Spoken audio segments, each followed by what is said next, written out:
Sa Region 7, isip pagtanyag sa kasaulugan sa Farmers and Fisherfolks Month sa Cebu City, ang Department of Agriculture Regional Field Office 7 nagapod-apod og lakatan planting materials o yellow corn seeds sa Tap-Tap, Cebu.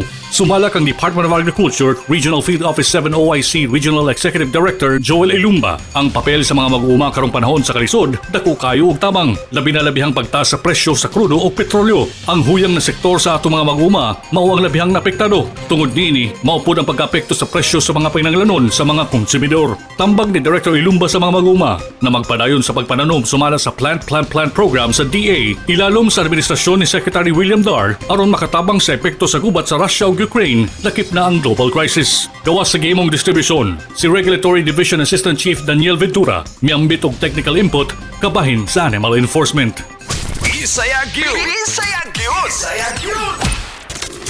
Sa Region 10, ana sa 178 ka mga pamilyang benepisyaryo sa Batch 1 hilalom sa Balik Probinsya Bagong Pag-asa Program sa Northern Mindanao ang nakadawat sa ilang kiulatang financial grants gikan sa Department of Social Welfare and Development. Ang hinabang lang langkob sa Transitory Family Support Package and Livelihood Settlement Grant aron mutabang sa panginahanglanon sa pagkaon ug uban pang panggastos sa pamilya, lakip niini ang pangkapital alang sa pagtukod o pagpadayon sa ilang negosyo.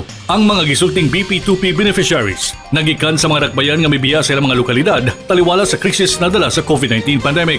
Kalayon sa mga programa ang local government units sa pagsusi sa mga benepisyaryo ug pagmonitor sa ilang mga gastos subay sa nakasulat sa Memorandum of Agreement.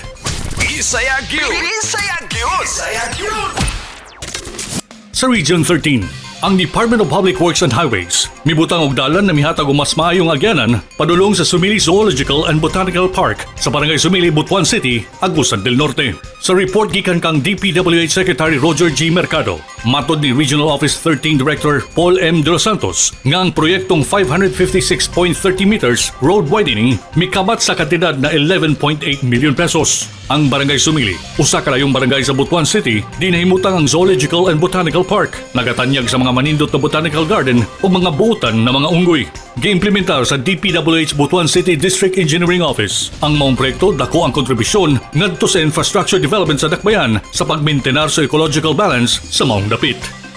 Bisaya GYUD! Bisaya GYUD! Bisaya GYUD!